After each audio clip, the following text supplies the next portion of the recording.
Once again, it's the Sesh Podcast, where the biggest names in cannabis come smoke the best weed and have the realest conversations.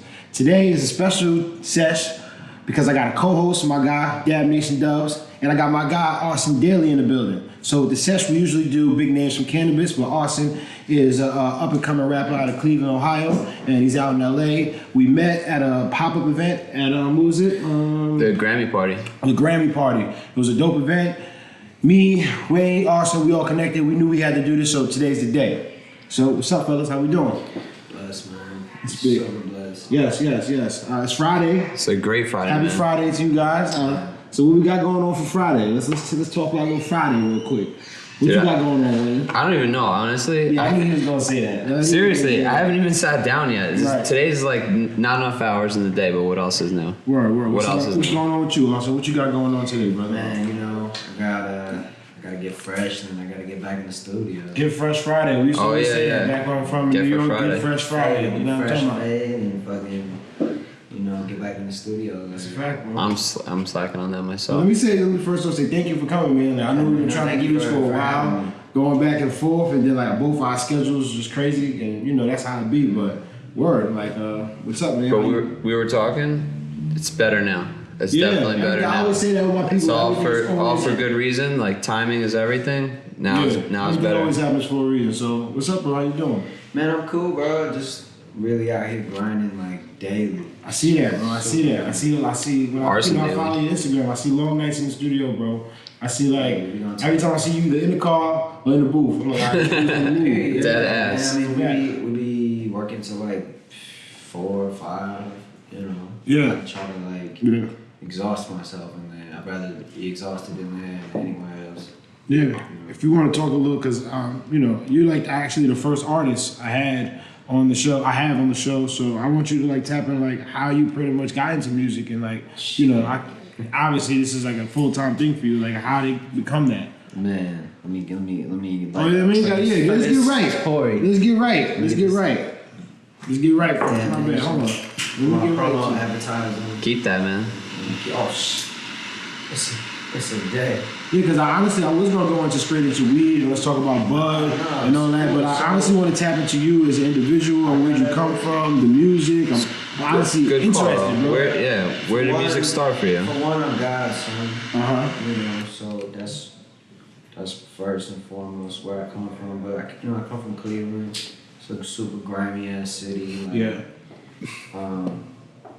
I started when I was 15 with music because, you know, like growing up, like I never had a way to connect or like tap in with people. I was very like socially awkward. I suffer from like a lot of mental disorders, which I'm not, you know. We could talk about that. Like, your boy is fucked up, man. Word. But like, Who isn't? Yeah, that's a big fact. Who you isn't? know what I'm saying? Like, I love myself. Like, I love who I am. Like, God made me the way I am for a reason. But when I was growing up, I didn't know that. So when I was chilling out in my mom's room, and we were watching TV, and I saw this band on TV. And you know, I didn't have cable, so I didn't grow up with like MTV and shit. But there was this band called My Chemical Romance. They had this song called I'm Not Okay. And I heard that shit and I knew right then and there, like, yo, that's it. Like, this is what I want. Like, So you could definitely say music was more of a therapeutic thing for you then? yeah, like like really, man, the way like I was able to connect. So I started playing guitar right there. I was playing the clarinet in school, so like I knew a little bit about music, but I didn't like, when I saw that shit, I was like, yo, like, I want this. Like, I want this bad. Thanks. And so I started playing guitar. I joined like a band, and then I started doing vocals. So I was a vocalist for like 3 or 4 metal bands. Nice. One of my bands. Like what kind of metal are you talking? Like post-hardcore, kind of like. You still have that stuff? I want to hear that. It's like. Say again? I want to hear some of that. Oh yeah. So the truth is, I don't even have any of that. That's what I'm saying. I know, right? It's like almost 10 years old. Exactly. Yeah. Shit wasn't the same. Yeah. So like MySpace it was like I I was a heartbreak kid on MySpace. I had the name, my top 8. That's what's up. I had mad bitches on MySpace. Top 8. Yeah, that was the official of the top 8. But yeah, I want to cut you, my bad. No, you're straight. So I, you know, I love the band shit. I love the energy. I love that kind of music. But And this is still in Ohio, right? Yeah. So the band broke up. The one I was signed in, we broke up while we were working on the album. Yeah. And it was like not the same after that. Like I joined another band and the energy was just like not the same. And Chemistry's off. off. And I just was like, man, I don't want to do this kind of music anymore. Like, and I was probably like, shit, I was probably like 18. Yeah. My boy, it was my last year of high school, and my best friend at the time, he just moved out to the east side because his dad got custody of him. Mm-hmm. So like, I was the only dude who went out to go see him on the weekends because he was so far. Like it was far. Like we were like west side, so he was like 20 minutes out of the way. I was just gonna ask And I how was far. like- I've never been to Ohio. I don't know what's far. You know. Cleveland is like 30 minutes each way with traffic. I'd say like 20 minutes. Damn. Yeah, it's a very small city. Yeah, really small. But Your boy moved to the other side. on the other side, so I made a point to go, spend time with him, and it's different on the east side. Like there's the culture, like the people are so real and authentic in Cleveland. Like, Yeah. but more so on the east side, like closer to. I would say like the east side is closer to downtown, like it's more urban area. Got it. But just great people, like Definitely mad good energy, like. Facts. And he was up on rap, like he was just a rap head. Lil Wayne was just like Jesus to him. But at that time too, he was But he was killing it. Yeah, he was killing it at that time. The time when Dedication Jeez, 2 yo. was dropping, the Drought 3, like Wayne was on top of the world. Yo, And this shit was like- what about this shit was all like- the mixtapes? Yeah, that's what I'm saying. Dedication 2 was Thousands, dropping. This was man. like right before the Carter 3 came out. So, he was always talking to me about rap, and like his cousin got me into a lot of like dope underground rap, like A$AP Rock and like it was a rap with Black Malicious, LP Cage. Like I got into like the underground New York rap, like the lot of motherfuckers don't know about exists, idea and abilities. Like I became like a junkie for that shit. But what I didn't realize, actually I'm fast forwarding, so rewind a little bit. So one day I came over to the crib, and they're all in the basement now rapping around this microphone. And I come down and I'm like, the fuck is y'all doing? Like, the fuck is this? This goddamn cypher. Yeah, and they're like, man, we rapping. And they were like, and I was like, Spin. all right, cool. Uh-huh. I mean, that was the first time I seen it. Yeah. And they were like, yo, get on the mic. And I was like, bro, I do metal. Like, yo, Yeah. tripping. Yeah. So, and I'm like, no, do it. So I got on the mic and I rapped for like 3 minutes straight. It's just natural. And it was like, it was the most natural shit I ever did. You felt that vibe. But what I realized, bro, was like my whole life I've been freestyling because like one of my disorders mainly is ADHD. Like I have no cap of like these doctors just telling you you're fucked up because you can't pay attention. Like I'm dead ass like have that shit. So, but what I realized was that it worked to my advantage. I'd be in the car with like my mom's or whatever, or like I'd hear songs on the radio when I was young, like even young, like 4, 3, whatever. I would make up my own words to the songs on the radio. I would sing along. So I was inadvertently like rapping, like freestyling. Just the like whole time. filling space with So like some. when I freestyle, it's effortless, and it was effortless then. And it was like 2 days later, I was like, yo, I'm finna rap, Shit. and Nice. started rapping.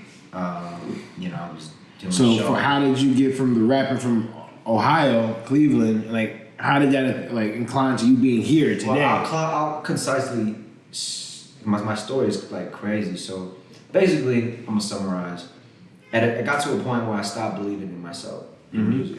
Like Any reason like in particular? Bro, it's Something not just happened? not to sometimes. I wasn't seeing like the track. Like, but the truth is like I was mad arrogant. Yeah. I was like, cause I came up on the like Nas and Big L and Jay and For sure. Pun. Like I was like I could kill you in the cypher, but I couldn't make a song. Yep. And I was too arrogant to like, and I was wondering why people weren't fucking with me. And it got to the point where like I did this video and I needed like 10 people to show up, and they were like, oh yeah, I'm gonna be there. Nobody showed up, and I was like, it hurt me. It was like, damn, like nobody really believes in me. Like, man, I don't want to do this shit no more. Took the confidence away. I stopped. Facts. So like, I went to school for engineering. I got my degree. I'm just Nice. went through that. I was engineering the whole time, like, cause I hated being in the studio, not knowing what the fuck was going on. Sure. Especially when I was with the bands. Because you want that sound. Yeah. Everybody wants that sound. And you know you want how you want to get that sound. Bro. And I was a successful engineer in Cleveland. Like, I got my degree, opened my studio. I do concert sounds in front of house, called front of house. Nice. So it got to the point where I was like, I kind of just plateaued, and I was like, yo, like, I need more. But it was I was going through dark shit where I was running away from shit, and I made a choice in like a week to just come out here. I just literally, my lease was up, I packed my shit. I was like, I'm a motherfucker out in LA, but I'm going. Word. And I just did it. You got to. So after that, I'm out here like, you know, grinding, figuring it out. Like, I got in with like a boutique touring company. We was doing like Snoop Dogg and Lauryn Hill and fucking, we did the Offspring. Like, I was building touring rigs and fucking, you know, doing the Hollywood Bowl, like really dope shit. That's cool. You know, I was like the youngest on the team, like, cause everyone was like 45, 50. Like, yeah. When you're doing live sound, you kind of just with these motherfuckers forever, like. You know, but that was great information for me, but I wasn't like happy, so I got in with this cat named T. Coles, who's a writer, like a very decorated writer. Yep. And he was taking me to all these sessions, like, you know, and I was recording with like Jamie Foxx and fucking. Nice. I did shit with Young Berg, Hitmaker. I was working with fucking Mario and all these really dope people I got to meet, and then at the same time, like, I still kind of wanted to go home, and I was thinking about giving up. And this is just a short story. Somehow I ran into my second mentor. They found me and were like, yo, call me. The next day in this diner, when I was talking about going home, they heard what I was saying. And dude turned out to be a Grammy-winning producer who was taught by Rodney Jerkins, who's Michael Jackson's producer. So, like, I became his protege and, like, picked all that shit up. And then I started making my own way. I engineered for like Young Thug, Diddy, Machine Gun Kelly, BJ the Chicago Kid, Fetty Wap, fucking Names. Charlie XCX. A lot of really talented, amazing people. Yeah. And that whole time I was just soaking up all this shit. Like, I been paying attention because it was like I need to know what's going on. I wasn't thinking about it at the time, but I like to know the mechanics of everything. So I fucking just took in everybody's work process. I just tried to learn, cause writing sessions are different than recording sessions. So like, that wasn't something I had to learn. I come from Cleveland. We don't do writing sessions. I don't even know what the fuck that is. It's a whole nother. But it's like, can you give us a little insight on what a writing? How is that? A writing session is crazy. It's well, a recording session is like, yo, I'm going in, like, I know this song I'm finna do, like, it is what it is. It's not, it's a vibe, but it's not a vibe, right? A writing session is a fucking vibe or not. It's one or the other. So the most insulting thing anybody has ever said to me in the studio when I was just getting here was like, maintain the vibe. That's what somebody said to me. It was the most disrespectful thing anyone's ever said to me in the studio. But the vibe is everything, right? So you, as an engineer, you need to be like boom, boom, boom. So basically, like, the writing session is like you catch a vibe, like you lay down melody, you build the song. That would catch me off guard too, though. Maintain the vibe. Maintain the vibe. What the? Maintain the vibe. Talking to me about it. You know, I'm thinking like you got me on that. I was like, if I was in like I think it was Berg in the zone too, and I was like, what? And I didn't know who Berg was at the time. Like, I didn't know like how talented he was. I didn't know he did all those records. I was mad novice. Not novice in skill, but just like being out in LA, I didn't know anybody. But at the same token, that shit stuck with you too, you know? Oh yeah. It's like in a weird way. It was like a great thing to say to some, you know, because it probably motivated you like never now you again. maintain that vibe. Yeah, that's what I'm saying. So that was like Very constructive in a way. But I took in all this information. Basically what happened was I was working in a studio that got bought out by a record label. Cool. And I lost a lot of my work because, you know, to have an artist like that, you have to have a space like that. And another thing is that if you're not the touring like engineer or you're not the engineer for that artist, you're a disposable dude. You know what I'm saying? Like, it's nothing personal. It's just for an artist. They're more thinking like, any convenience. Like, I just want to pull up and be an engineer. Like, I really don't care who it is as long as they can do the job. Right? Yeah. You know. Makes sense. So like, it wasn't like we were all cool. So let me just make it I can understand, right? The mentor pretty much put you in front of these people to coincide and work. Like he showed you. It was both of my mentors. Like it was really T more so. Like, and then I knew Kels from Cleveland. I was about to say, can you mention who your mentors are? Or what? Oh yeah, so Andre Lindahl is one of my mentors, who is a Grammy-winning producer. He did "As Long As You Love Me" for Bieber. Wow. Anything for Bieber's big. Yeah. No joke right there, you know? Anything for Bieber's big. Gotta be real about that. Yeah. But that's dope, bro. You be able to have people that, have knowledge and that withstood that on you, and now you get to move in the game a different way just because, you're not just moving aimlessly. So, big fact. I mean, he was really detrimental to, like, me being able to master, like, when you can master the process of creating, it just makes more focused on creating, right, rather than trying to fucking do all the extra shit. And I kind of want to talk about what's the creative process for you. Like, what's your vibe? I'm mad. Like, I like a guitar or a piano. Like live instrument. Every one of my tracks is made. Do you play piano at all? I play a little bit. Like just chords and runs. Yeah, of course you do. I do everything. Of course.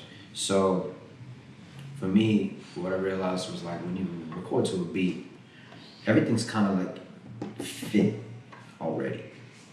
When you write a song to just like a piano or a guitar, it's free and flowing, right? Like a lot of people don't know, like hi-hats dictate cadence. So like if you got drums already to some shit, you're kind of locking yourself into a cadence, not knowing that you are. But this is the reality. Like that's how we as humans react to shit. Sure, the beat is like, how can I fit in this place rather than creating that place? Right. So like when I write my songs, like I write the best possible song. Yeah, it's harder to go guitar, off beat, off rhythm, or just the piano, and then I build an amazing beat around the lyrics and the whole song. So it's like, yo, I got a fucking diamond, right? Right. And then I just iced out my diamond, Bust it down. Right. Facts. That's dope, bro. Because I know exactly what you mean by when you have a beat, it's literally like something that's fit that like you have to conform to make sure it fits in that vibe. You know what I mean? Do you ever go both ways with that? Like, does somebody present to you a track and you're just like, oh, I'm hearing shit right now, and lay something on it, or you really like to have something written and then try and I do that. Form fit it around that? I don't write anything. I knew he was gonna say that. I knew because how he was talking, it seems like it was just like go inside the studio, feeling the vibe. You know what I mean? I do everything like I trust my first take. So like for me, it's like I'll go in there, I'll record the scratch, usually whatever I feel, because I gotta just trust my intuition. And it's art. I think that's the best way to make music, though. Because when you premeditate those words and like, I feel like you can make great music like that. But when you go in there and just feel that shit, when you actually just can feel that vibe, I feel like that's some of the best music. And I feel like a lot of music today is made like that, bro. And that's why our music is like that versus, 10 years from now or 10 years ago, or 15 years ago. Where like music was like much more structured. I wouldn't say it's cookie cutter because now you'll say it's cookie cutter. I would not use cookie cutter for those. But structured. But it was structured in a certain way. More could really be cookie cutter. Exactly, that's what I'm saying. It was structured like that. You know what I mean? Although today's music sounds in a cookie cutter way, or you can take it like that, I would say that it's more like you said, free flowing and trusting your first take and your feeling. Yeah. You know, definitely the younger generation too. Like they're definitely on that, which is cool, man. That's what it's all about. Like But you gotta understand, everybody got their own process. And some people like to write, some of the most talented cats be writing and shit. So this is nothing, it's really just whatever way you like to work. I just like to go in off of what I feel. So all my songs, and truthfully, like, I guess I say like my songs are more like, they're like these moments, right? So if it's not the right moment, it's not gonna happen. Most of the time, everything that I need is gonna come out in my first scratch. Yep. Like, where they might not be all the words, but it's gonna be the melody and the probably vibe, the cadence in that first take, and I just rock with that shit. because I know, like. Hell yeah, because that's that feeling. Like you said, it's the moments, bro. That was a great way to put it. Like those moments that you like if somebody didn't press record, you'd be like, what the fuck, son? I don't know if I can really do that again. You know what I mean? No, that ass is really like that. I've seen you do that like in front of the camera too. Yeah, bro. Because like that was right. You know, like yeah, I can't music just was the repeat that background shit. before, Yeah. and then now like Instagram and doing videos, and I still have those. Like fuck, bro. Like how didn't I just record that right there? But Yeah, Breeze did music way back in the day. it's his podcast. I know. I'm just saying. Well, he doesn't know that. I'm saying. So you're coming from a place. I'm saying you're coming from a place of understanding. That was like, you know, what I thought I was gonna do for the rest of my life, bro. And that's why you said like trusting yourself and confidence, bro. That like you gotta dig deep, bro. And sometimes I still got that reluctance in my heart. I'm like, fuck, son. But then I'm not, because honestly, I was doing music for the wrong reasons, bro. Honestly, you know what I mean? I was doing the wrong things inside of music, you know what I mean? If I would have took music seriously as a business, then I would be something to be mad at. But I wasn't. I was using it to my advantage. So, you know what I feel you, mean? man. I mean, to be honest with you, like, really to conclude all that shit about, like, everything I learned, and, yo, I'm probably gonna go back in this interview and be like, I got the name of that song wrong, because I'm hot, I'm geek. Cool, it's good, it's good. This is why I'm gonna say, we about to start talking this weed shit. Yeah, true. But, God came to me in the song, man, and that's why I started really doing music. Because I was just writing songs at a point. Like, I didn't really, like, know who I was as an artist. Yeah. I was just writing all these songs, really because I was mad jaded. Like, I'm jaded about, like, the engineering shit. And like, but I realized I had all this skill. But, like, God came to me in this song, and it's called Talk to God. And, like, it was, like, at a point where, like, I didn't want to, like, be alive, like, at all. Like, and I've had like multiple points of that in my life. Like I really suffered from like a lot of shit. But man, he came to me in this song. It was like the craziest feeling of just like the weight being lifted off my life. Like I've been so like anxious and afraid. Like you know, like we're just people. Like we're born to be like. Just super logic and stipulated about everything we do, rather than just like leading in blind faith. And Yeah. like, Yeah. I did this record, man, and it like it changed everything. I was like, yo, like, I see what I'm really supposed to do. I know why this shit didn't work out the way it did. That's fire, OG. That's fire. Yeah. That's real shit, honestly. And that's dope shit. And that's why people like really be able to incline in your business, bro. Like you're saying, like when you put your heart into the music, bro, like you said, you found God on the track. Like, of course, that shit gonna resonate through the music, and it's gonna resonate with what you're doing. Yeah, or not, you know. People who don't. That's yeah, what I'm word. saying, you know, or not. Or it just won't be like that. Word. And it just won't be like it doesn't I'm go. not like super, like, I just keep it like low key, you know what I'm saying? Hell yeah. I'm not preaching. Yeah, I just make good records. Like, Not to change gear, not to change. Yeah, take the step. I don't want to fuck up the mic. I know. No. Not to change gears too much, but correct me if I'm wrong. You did some international stuff as well, right? Not me, no. Not yet. Not yet. Is the word. Not yet is the word. I thought you had something beats on international. I wasn't talking I don't know about. why I thought that. Honestly, I heard you two talking about. You said you did K-pop. Yeah, well, I do a lot of like K-pop writing. Oh, that's what I'm thinking then. Yeah. So like that breakdown is really cool. That's what I'm thinking. K-pop is like Got it. Yo, K-pop is gotta be the coolest genre. It's not even a genre. It's really just like a type, a language. But it's really us, and they translate it to them. But it's really the pinnacle, I would say, of like songwriting. Like you gotta fit a track with 9 motherfuckers, right? Yeah. 9 to 12 people is on this track. Their groups. So like their writing squads. style is totally different. Like building the bars and building. Like one thing I would say I pride myself on is like my structural ability in music. I'm a great executive producer. Like I can put together a record. Like I can build a whole track out of just nothing but scratch and really take it from A to Z.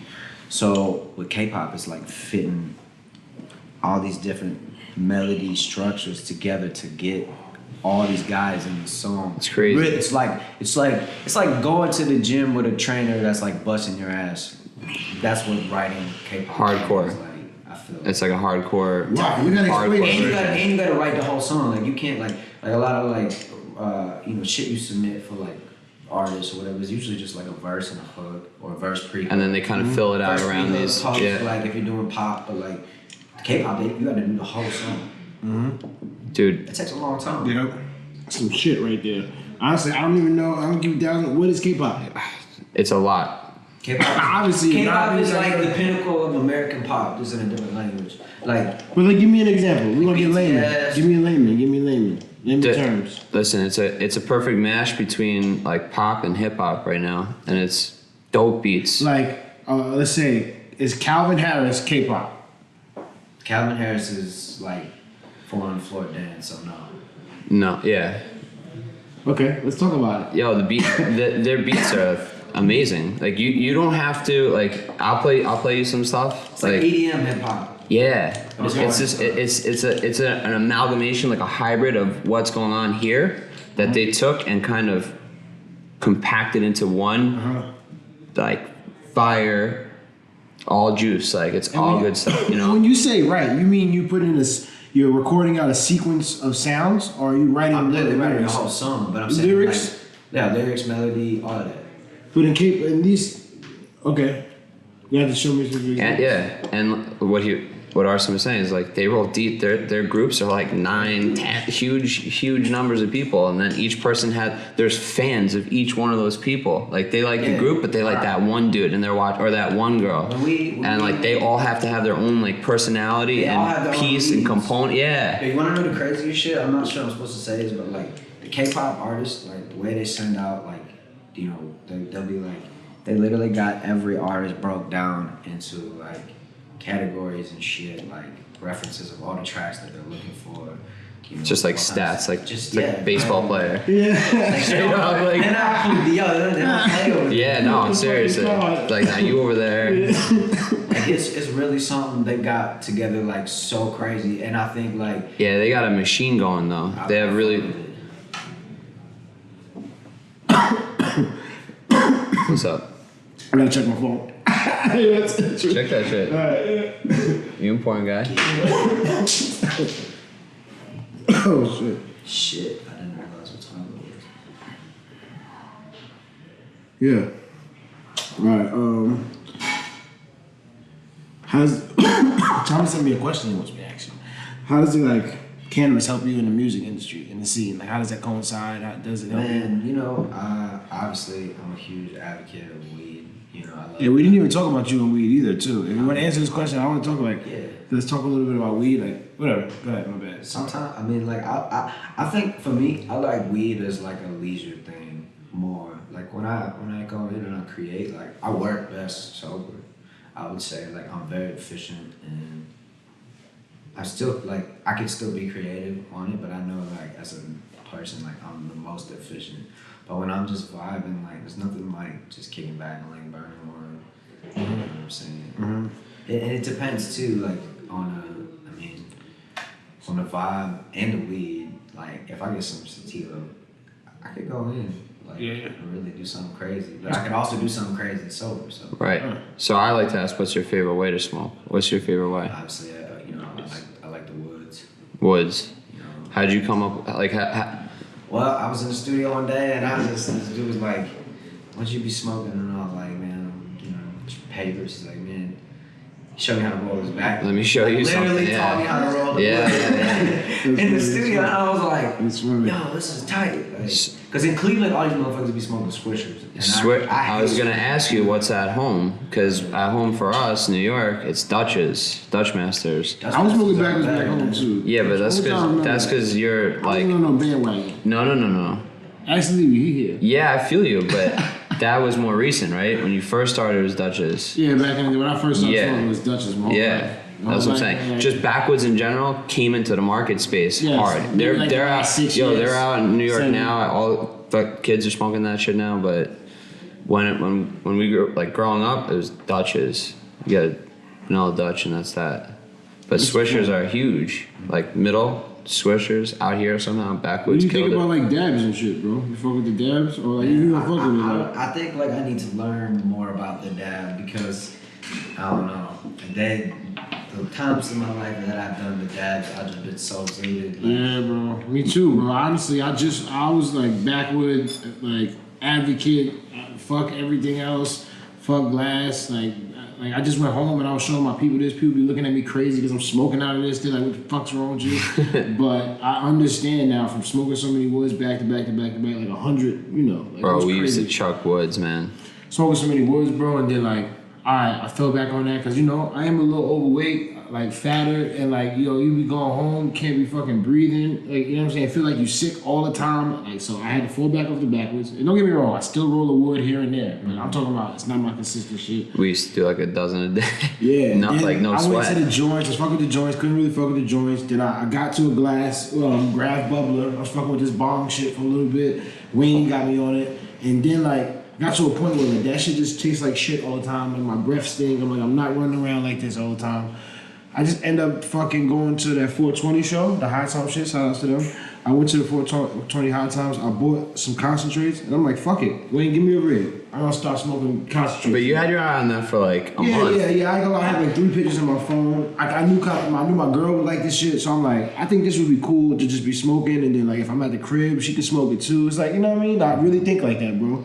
I fucking been smoking this shit, and I'm like, yo, what I've been missing, bro? Like, honestly, I probably spent like $300 on concentrates, but I be throwing this shit in here, dropping this shit. It sounds crazy, bro. It's like, yo, this motherfucker is melting weed and smoking. It looks crazy, but my G, it's so fucking good, bro. Like, I ain't gonna lie to you, like taste fucking like higher, and it's like, I know this doing mad extra shit with the fire and you gotta light it up, but like, yo, bro, you just leave this shit here and keep it moving. I don't smell like say, it don't really smell like bad with backwoods, but like still, you still smell like weed, people looking at you crazy. I be like, honestly, I really don't give a fuck. Honestly, let me keep it 1,000 with you. I don't give a fuck if people smell weed, but you know, when you got this, it just seems like the more social way to do it. You keep it 1,000 with you like that, like to keep it social, you keep it like smooth, and I'm higher, bro. I ain't gonna lie, I'm fucking stoned. Yeah, but you can dial that in real well. Big dabs, small dabs, a lot of dabs, little dabs. Yeah, you can microdose, but why?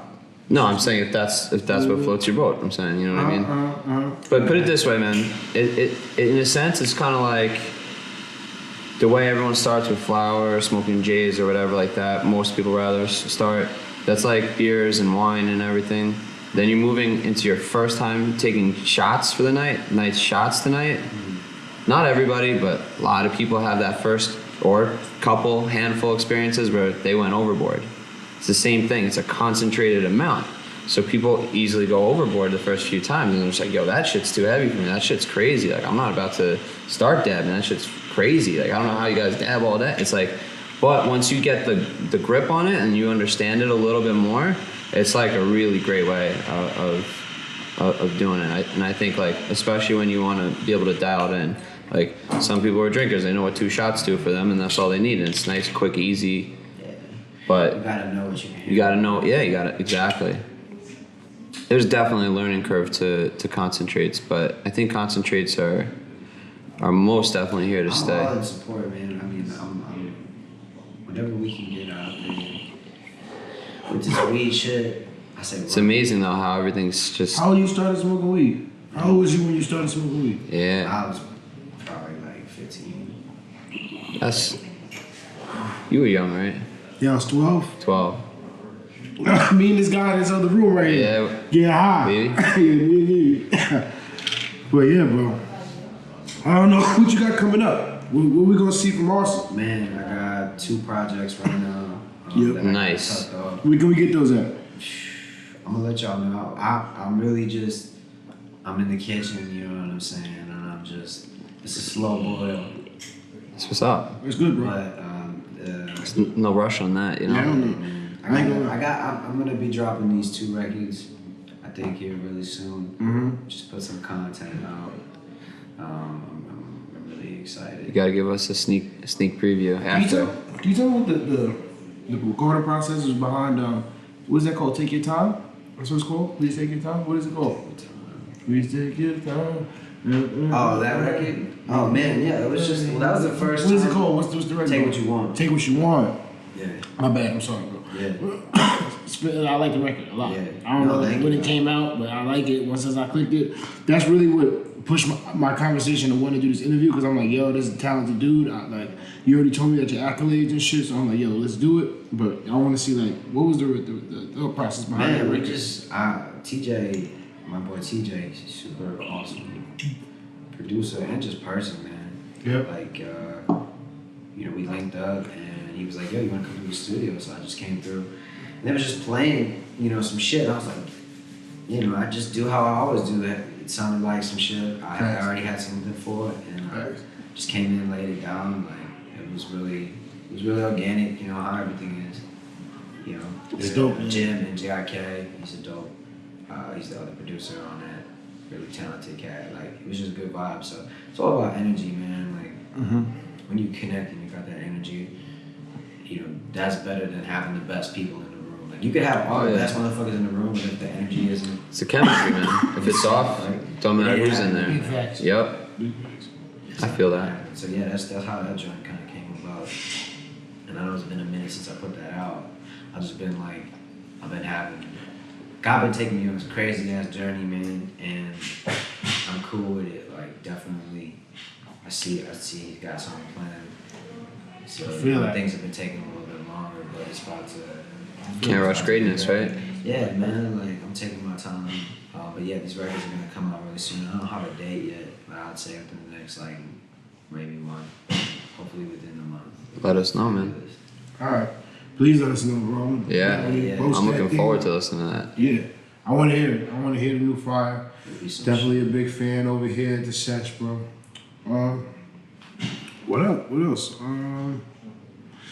Anything else you want to talk about, bro? shit. Man, I'm Promote just without thank that. you guys for inviting me. and Nah, shit. that's nothing, bro. Anytime, man. Very Anytime. To be continued, man. We already talked about some plans. The three of us will get up. No Yeah. doubt, man. I want to come to the studio too. I was just about to say that. We should Yeah, probably we were talking do like about the that. studio session. I do the day-to-day. Do a Dab Nation under the same platform, and I just do like different shit in the cannabis industry, with like either grows or countries, this, that, and the third. But if we could do something in the studio, bro, that'd be dope. You know what I mean? Yeah, man. Come I day would like love to awesome. have that. That'd be like a good vibe. We were talking over tacos before this. We have a lot of things that I don't want to say just yet, but we had some good ideas. All right. Some good plans. Okay. Well, It's like cannabis art culture, you know? cannabis art culture. Thank you. I had to get that cough out before I get out. Oh my God, it's still there. Woo. Well, that was it. Hold on, bro. That dab is still in my chest. Gab got you, man. Yo, that's why I'm trying to end the podcast right now. All right. Once again, it's Trees&Breeze. Got Dab Nation Dubs with me. Arson Daylee. It's the Sesh Podcast. Oh my God. You dig. You dig? Motherfucking dig.